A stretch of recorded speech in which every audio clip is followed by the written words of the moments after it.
What's going on, everyone? Welcome back to another edition of Action Sunday, and happy October. Oh yeah, it's that creepiest time of year, you know.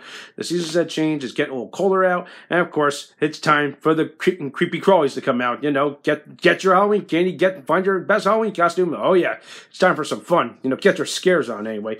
And in fact, that's what I'm doing today. I'm looking at possibly the first action horror movie that I haven't done for this segment, and that is From Dusk Till Dawn. Yes, this classic Robert Rodriquez movie from 1996, and my goodness, this crazy, gruesome action fest just still holds up after 20-something years later. And get this, now they have their own television series now on the El Rey network, and with a possible fourth movie in the works. Come on, this movie has got a big following behind it, and yeah, that just tells you how much of a good influence something like this movie can do, especially when in the hands of Robert Rodriguez. You know what you're getting, something special. It's like you're gonna get something gritty, cool, and possibly downright crazy or scary. And that's what this movie kind of gets. It gets all the vibes. I'm like, you're kind of cool and calm, but then all of a sudden it just takes a hard right turn into Scareville. It's like the tone. It's like we're looking at two different movies. And of course, to be perfectly fair, it was co-written with Quentin Tarantino. So yeah, Quentin Tarantino, he could be a little loopy up there, but hell, he can think of some good stuff, okay? Come on, this is the same guy that made Pulp Fiction. So, you know, you're getting your money's worth. So for those that are not familiar, now it's bringing the younger crowd. So the plot of this movie is interesting. Okay, it followed two brothers on the run, Seth and Richard, played by Quentin Tarantino and George Clooney. They're on the run after crimes that they've committed, and they're trying to make their way down to Mexico to meet up with this drug lord or crime lord named Carlos. And of course, we're not given much. It's like we're just thrust into the middle of a conflict at the beginning of the movie. So then we got that, but somehow to get down there, they somehow meet up with a family, a father who's actually a former pastor, and his son and daughter, and they're pretty much just on a road trip, and they just commandeer their RV, and they say, "Listen, we need to go somewhere. If you don't fuck with us, we won't fuck with you," that kind of thing. So I remember that line. Anyway, so we just go off towards Mexico, try to get things settled out. But of course, that's where, like I said, this is where the tone of the movie turns. It's like they get to a destination, all of a sudden it just takes a hard right turn into the horror stuff. It's like they meet at a place called the Titty Twister. Wow, real childish. And apparently it's essentially like a strip club / bar. It's crazy, you know. You got these crazy dancers and all this, but then it turns out they're actually a bunch of vampires. And good golly almighty, my God, the scene where things just really take a turn. Yeah, you know you're expecting it. It just goes from calm to just flat out craziness in like a heartbeat, or like you flip a switch and it just goes. And my God, oh my God, it was such a gruesome. I forgot how crazy batshit gruesome this scene was. I was like, oh God, it's like so gruesome. You just don't want to look away, but then at the same time, you're like, oh God, it's so beautiful.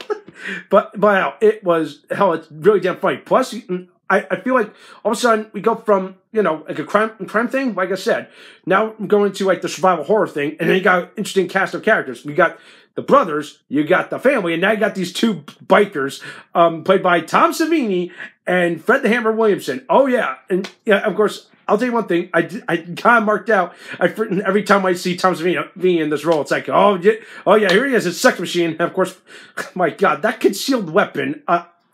It's essentially a penis gun. If you think about it, it's a double-barreled gun concealed in like a little holster or something like that. It's essentially a penis gun. That's what it is. And my goodness, it's like, all right, but we got to band together. We got to survive. My goodness, it just goes to show like how crazy it can get. And believe it or not, this is the same guy, Tom Savini, who eventually do the special effects makeup for not just this movie. He would also do, Dawn of the Dead. And my goodness, there's a lot I can talk about, but still, this is one of those movies. It's like, check your brand at the door, go Lord, you're in for a ride, you're in for some batshit crazy fun. And yeah, my goodness, like everyone does their part. There's only two gripes I have with this movie. Is like, good God, I hate the stereotypical teenage characters. You got the douchebag of a son who all he just wants to do is just plays guitar and just be like, always just aroused by seeing all these exotic women. They have the the daughter, of course, don't get me wrong, Juliette Lewis is a good actress, but I just can't. I feel like she's cuckolded into playing these ditzy teenage characters, being like, oh my god, kind of thing.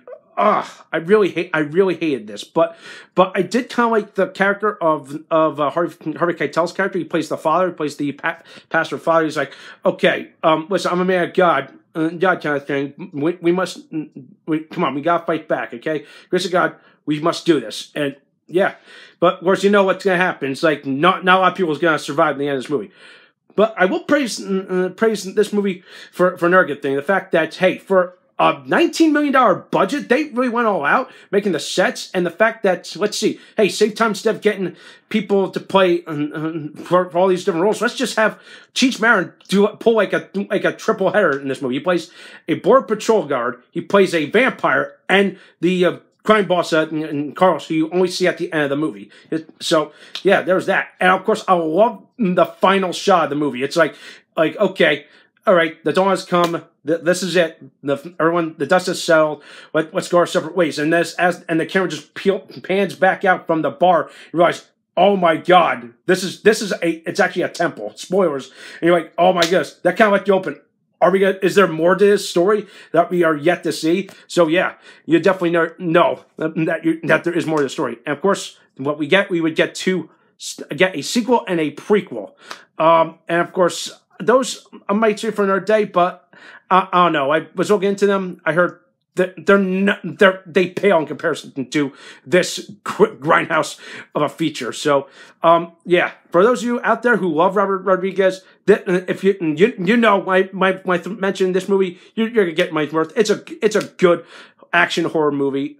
It's gruesome, mindless fun. If you like this kind of stuff, otherwise take a pass on it. As for the sequels, don't bother. Just don't. But if you've seen the show, I have not seen the show on El Rey because, quite frankly, I don't get El Rey networks. So that's a story for another day. But anyway, what can I say? I'm gonna give Dusk Till Dawn.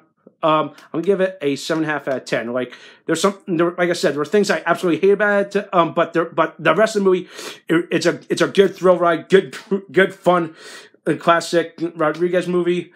Definitely give it a watch if you have not seen it, okay? I found it on Stars. You can probably find it maybe on El Rey, because I definitely know they'll play that around this time because, hey, El Rey is, the king of, it's Robert Rodriguez's network. That enough said. All right, so that does for today. Let me know what you think. Don't forget to subscribe to my channel and stay tuned for some more awesome videos.